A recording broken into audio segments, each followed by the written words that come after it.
은 누가복음 13장 1절부터 21절까지를 보겠습니다.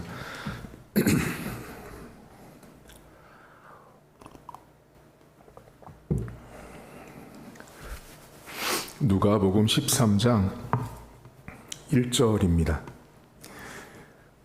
그때 마침 두어 사람이 와서 빌라도가 어떤 갈릴리 사람들의 피를 그들의 제물에 섞은 일로 예수께 아뢰니 대답하여 이르시되 너희는 이 갈릴리 사람들이 이같이 해 받음으로 다른 모든 갈릴리 사람보다 죄가 더 있는 줄 아느냐?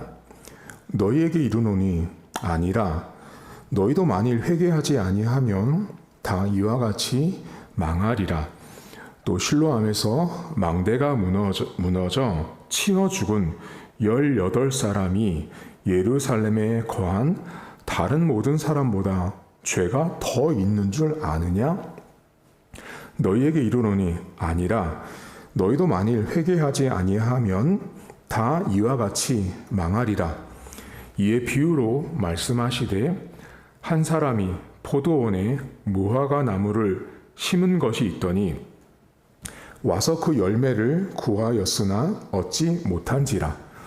포도원 지기에게 이르되 내가 3년을 와서 이 무화과 나무에서 열매를 구하되 얻지 못하니 찍어 버리리라. 어찌 땅만 버리게 하겠느냐? 대답하여 이르되 주인이여 금년에도 그대로 두소서. 내가 두루 파고 거름을 줄이니 이후에 만일 열매가 열면 좋거니와 그렇지 않으면 찍어 버리소서 하였다 하시니라.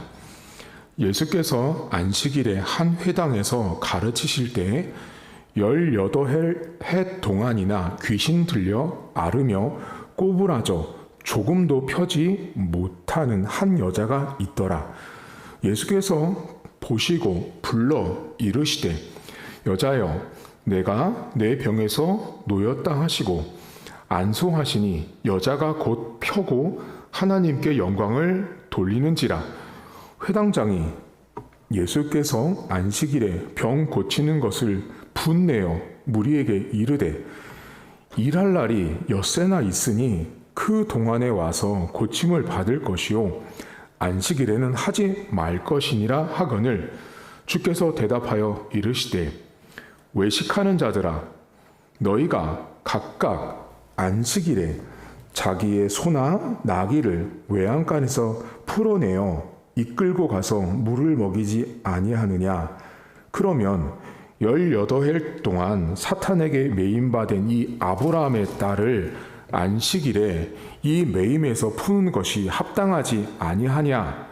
예수께서 이 말씀을 하시매 모든 반대하는 자들은 부끄러워하고 온 무리는 그가 하시는 모든 영광스러운 일을 기뻐하니라. 그러므로 예수께서 이르시되 하나님의 나라가 무엇과 같을까? 내가 무엇으로 비교할까? 마치 사람이 자기 채소밭에 갖다 심은 겨자씨 한 알 같으니 자라 나무가 되어 공중의 새들이 그 가지에 깃들였느니라. 또 이르시되 내가 하나님의 나라를 무엇으로 비교할까? 마치 여자가 가루 서말 속에 갖다 넣어 전부 부풀게 한 누룩과 같으니라 하셨더라. 아멘. 빌라도라는 사람에 의해서 갈릴리 사람이 죽습니다. 그런데 그 죽음 때문에 그 죽음의 피가 제사에 쓰였다라고 두어 사람이 예수님께 찾아왔습니다. 근데 그 사람들이 어떤 말을 했는지는 나오지 않지만 예수님께서 지금 이 본문에 보시면 이 죽은 사람들이 너희들보다 더 죄가 많은 줄 아느냐라고 질문을 하고 계세요. 더 죄가 많아서 죽었다고 생각하느냐라고 질문을 하신 거예요. 예수님이 그렇게 질문을 하셨다라는 건 오늘 성경에 나오진 않지만 그들은 누군가가 죽음의 문제, 누군가가 고난의 문제에 직면했을 때 이 사람들은 죄가 많아서 죽었나 보다라고 생각했던 거예요. 두 번째 예수님이 무슨 얘기를 하시냐면 실로암 망대가 무너졌는데 18명이 죽었어요. 그 죽은 사람들을 보고서 예수님께서 그 사람들도 누구보다 더 죄가 많아서 죽었는지 아냐라고 또 질문을 하세요. 지금 예수님 앞에 와 있는 이 사람들의 태도를 보셔야 되는데 지금 이 시대 사람들이 어떤 생각을 하고 있냐면 사람이 고난을 받고 고통을 받고 죽음에 이르렀을 때 그 죽음에 이른 사람들의 그 결론을 보고 저들은 죄가 많아서 심판을 받았다라고 생각했던 거예요. 근데 예수님께서 그 사람들에게 저 죽어 있는 그 결과 있죠. 죽어 있는 사람들의 결과를 보고 저 사람들이 더 죄가 많은 줄로 생각하느냐라고 질문하고 예수님이 그들에게 내려준 답이 뭐냐면 너희들도 회개하지 않으면 이같이 된다라고 말씀하세요.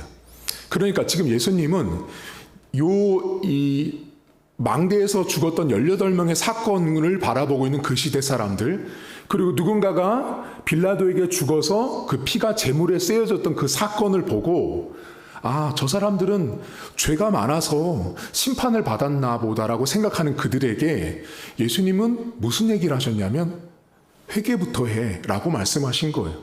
다시 말하면 그 시대는 예수님께서 죽음의 문제, 어떤 사건의 문제를 해석하려고 달려든 그 인생들 앞에 해석이 먼저가 아니라 회개가 먼저다라고 말씀을 하신 거예요. 여러분, 인생은요, 해석하려고 달려듭니다. 아니요, 하나님이 원하는 것은요, 어떤 사건과 사고를 보고 해석하려고 하는 사람을 찾는 게 아니라 회개할 자를 찾는 거예요. 오늘 본문에 나온 사람들은 철저하게 해석자로 남의 인생을 보고 싶었어요. 일어난 사건들을 보고 해석하려고 했을 때 예수님께서는 해석할 시간에 너부터 회개해 라고 말씀을 하신 거예요. 미국의 9.11 테러 사건, 그리고 우리나라 있었던 정말 금쪽 같은 아이들, 우리 세월호 사건, 그리고 얼마 전에 있었던 제주 항공 그 여객기 추락 사고. 자, 이 모든 사건들, 이 세 가지 사건은 전 세계인들이 잊지 못하는 사건이에요. 다 알고 있는 사건이에요. 모든 전 세계 사람들이. 근데 이 사건을 가지고 해석하려고 달려듭니다. 그러면 이 사건을 오늘 본문처럼 해석하면 이렇게 이 사람들이 예수님 앞에 와서 질문한 거예요. 예수님, 저 9.11 테러에 죽은 사람들은 얼마나 많은 죄를 지은 거예요? 저 세월호에서 정말 금쪽 같은 내 새끼들이 죽어가는 것들은 저 어린 것들이 도대체 얼마나 많은 죄를 지었길래 저렇게 죽어간 거예요? 가족 여행을 떠났던 그 제주항공에 죽었던 사람들은 얼마나 많은 죄를 지었길래 저렇게 죽은 거예요? 라고 묻고 있는 거랑 똑같은 거예요. 예수님은 뭐라고 말해요? 그 사건을 해석하려고 달려들지 말고 너부터 회개하라고 말씀합니다. 여러분, 우리의 삶에 일어나는 모든 사건과 사고들을 오늘 본문에 있는 사람들은 모두 다 뭐로 해석하려고 했냐면 죄로 해석하려고 했어요. 나에게 벌어지는 사건, 사고들, 내 눈앞에 펼쳐지는 모든 사건, 사고들을 죄로 해석하려고 하는 자들이에요. 심각한 거죠.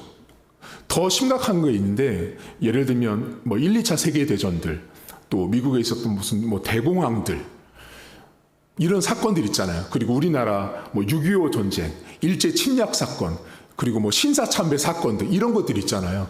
그런 것들을 어떻게 해석하려고 달려드냐면 죄의 문제로 달려드는 사람들이 있어요. 제가 자주 말씀드렸죠. 코로나도 막 죄의 문제로 달려들었잖아요. 질병이 일어나면 다 죄의 문제로 달려들어서 해석하려고 합니다. 여러분, 이렇게 어떤 큰 사건이 벌어지면 그 큰 사건을 자꾸만 죄로 해석하려고 하는 것을 이 역사 해석학에서 절대 우선순위의 오류라고 말해요. 이게 절대 우선순위의 오류라는 말이 무슨 말이냐면, 사람들이 볼 때 매우 절대적으로 높은 값을 찍은 거예요. 한마디로 가장 높은 지점에 도달해 있는 사건, 9.11, 세월호, 그리고 제주 여객기, 사람이 생각하는 기준치의 최고점에 달해져 있는 높은 수준의 어떤 사건, 사고인 거죠. 이게 절대 우선순위인 거죠. 그 어떤 우리가 생각할 때 뭐 교통사고나 이런 한두 명 죽은 사건과는 비교 안 되는 절대적으로 우선권에 있는 가장 높은 곳에 있다고 해서 절대 우선에 두고, 자, 그것들은 다 죄야, 죄 때문에 이렇게 된 거야 라고 하는, 이게 절대 우선순위의 오류예요. 그렇게 해석하면 안 된다라는 거죠. 여러분, 교통사고로 오늘 한 명이 돌아가신 분이나 9.11 테러에서 돌아가신 분들이나 여객기 사고로 돌아가신 그 많은 분들이 그 한 명과 수백 명의 그 생명의 가치가 다른가요? 아니요. 똑같다고요. 다 귀중한 거라고요. 근데 이 해석하려고 하는 달려드는 이 모순을 갖고 있는 사람들이 절대 우선순위의 해석학적 오류를 가지고 있는 거예요. 그렇게 해석하면 안 된다라는 거예요. 여러분 삶에 일어나는 모든 일들을 죄로 접근하지 마십시오. 죄로 접근하는 순간 문제가 생기는 거예요. 우리의 삶에 벌어지는 모든 사건, 사고들은, 인간은 그것이 왜 일어났는지 누구도 해석할 수 없고 알 수 없습니다. 여러분 인생에 벌어지는 많은 일들을 해석하려고 달려드는 순간 우리는 오늘 성경에 나온 사람들처럼 하나님, 얼마나 더 많은 죄를 지었기 때문에 이런 문제가, 이런 아픔이, 이런 상처가 내 인생 가운데, 내 가정 가운데, 이 나라 가운데 있습니까? 라고 질문하는 거예요. 바보 같은 질문이죠. 예수님은 너만 봐라고 말씀하는 거예요. 남의 죄가, 남의 문제가, 남의 상처와 아픔이 왜 일어났을까를 해석하려고 열심히 노력하지 말고 너부터 보라고, 너 자신의 문제부터 보라고 예수님 말씀합니다. 오늘도 남의 거 보기 전에 내가 하나님 앞에 회개할 것이 뭔지를 돌아보는 하루가 되셔야 합니다. 그리고 오늘 성경에 여러분들 18년 된 이 꼬부라진 여자가 등장하거든요. 귀신에게 붙잡혀서 18년 동안 꼬부라진 여자인데 이 여자를 예수님이 안식일에 고쳐요. 그러니까 여기 본문에 회당장, 다른 말로 종교 지도자들이 들고 일어났죠. 여기 보면 분노했다고, 분개했다고 나오잖아요. 화가 난 거예요. 왜 화가 났냐면, 야, 일주일인데 6일 동안 일할 때 그 사람 고치지 왜 이 안식일 날 일하지 말라고 하는 계명을 어기냐라고 이 사람들이 들고 일어났어요. 그때 예수님이 뭐라고 말씀하세요? 야, 너희들 집에 소나 낙이 있지. 거기 배고프고 물 필요하면 물 주고 먹을 거 주지. 너희들 거는 그렇게 챙기지. 그런데 하물며 18년 동안 꼬부라져서 아무것도 못하고 있는 그 여자를 내가 안식일에 고쳤다고 너희가 이렇게 들고 일어나는 것이 합당하냐? 라고 예수님께서 말씀을 하시죠. 틀렸다는 거예요. 이 여자, 18년 된 이 여자를 보고 이 사람들은 지금 자기 집에 있는 소나 나귀만도 못하게 지금 취급하고 있었던 거죠. 그러면 이 18년 된 여자를 아까 전에 설교 서두에 말했던 누구의 죄가 더 맞습니까? 라고 했던 그 사람들로 이 여인을 보면 어떨까요? 18년 동안 귀신에게 잡혀 있었으니까 얼마나 많은 죄가 있겠어요. 이 여자는 그런 여자예요. 그러니까 지금 앞달나게 여러분, 지금 갈릴리 사람들이 죽었던 사건들, 실로암 망대가 18명이 죽었던 그 사건을 보고 누구의 죄가 더 많습니까? 라고 했던 이 맥락 속에서 이 여인을 바라보면 이 여인은요, 걷잡을 수 없이 큰 죄를 지은 여자인 거죠. 얼마나 죄가 많았으면 1년도 아니고 18년 동안 그것도 한 번도 굽혀서 펴지도 못하는 인생을 살았겠어요. 이 여인 하나만 딱 바라보세요. 이 여인만 보면 죄로 모든 것들을 접근하는 사람들의 관점에서 이 여자는 너무너무 추악한 범죄자인 거죠. 해결받을 수 없는, 돌이킬 수 없는 죄가 너무 충만한 여자가 오늘 본문에 등장한 여인이에요. 그런데 이 여자를 이야기하고 예수님이 이 여자를 고치시거든요. 그런 다음에 여러분들이 잘 아는 겨자씨와 누룩 비유가 나와요. 근데 많은 성도님들이 이걸 따로 알고 계시는데 이건 따로 아는 성경이 아니에요. 이미 성경 저자가 여러분 오늘 18년 된 여자를 해석할 때는 겨자씨 비유와 누룩 비유는 같이 보시라고 제가 기록했습니다라고 하나님이 친절하게 기록을 해 놓으셨어요. 그 증거가 이 본문에 나오는데요. 18절을 보시겠어요, 여러분? 여러분 18절 보면 그 앞에 18년 된 꼬부라진 여자 고친 다음에 18절 출발이 그러므로예요. 그러므로예요. 이건 앞에 있는 이야기와 함께 이야기하신 거예요. 함께 이 사건을 기록했다. 그러므로 하나님 나라를 말하죠. 자, 하나님 나라. 그러므로 하나님 나라를 말하고 그리고 겨자씨 말한 다음에 20절 보세요. 또 이르시되 하나님 나라를 무엇에 비교할까 하고 누룩을 말하죠. 아, 그러니까 지금 18년 돼서 꼬부라져 있었던 그 여인의 이야기를 하면서 지금 예수님께서 무슨 말씀을 지금 하고 있냐면 하나님의 나라를 이야기한 거예요. 근데 그 하나님의 나라를 말할 때 뭐와 비슷하냐면 겨자씨와 누룩과 같다라고 말해요. 그러면 겨자씨와 누룩은 매우 작은 거예요. 매우 작아서 사람들이 그렇게 관심 갖지 않는 거예요. 그런데 그 겨자씨가 자라면 본문에 뭐래요? 나무가 돼서 새들이 깃든다고요. 그러니까 겨자씨 안에 나무를 보고 있는 하나님의 나라를 말해요. 자, 누룩도 매우 작은데 엄청나게 큰 것을 부풀리는 그 누룩은 처음에 작다고요. 그 작은 것이 시작해서 큰 수십 개의 빵덩어리를 만드는 부풀려지는 그 누룩을 예수님이 말씀하세요. 그렇다면 목사님 18해 이 여인을 그 세상 사람들은 얼마나 죄가 많아서 그 사람이 저렇게 심각하게 고통받고 있냐라고 사람들은 다 손가락질 했을 텐데 예수님께서는 이 여자를 고치고 나서 겨자씨 비유와 누룩 비유를 함께 말했다라는 것은 그러므로 또 자, 이 겨자씨와 누룩은 누구에게 향하고 있는지를 보시려면 바로 18년 된 꼬부라진 여자예요. 이 18년 된 꼬부라진 여자는 마치 그 시대로 보면 작고 작은 겨자씨처럼 보이지 않는 누룩처럼 정말 작은 존재, 미천한 존재이지만 하나님 나라에서는 그 꼬부라진 여자가 나무 같은 존재로 보이는 거예요. 수십 개의 빵덩어리로 보이는 존재가 허리가 꼬부라진 여자였던 거죠. 오늘 성경은 세상의 나라와 하나님의 나라의 관점을 우리에게 알려줍니다.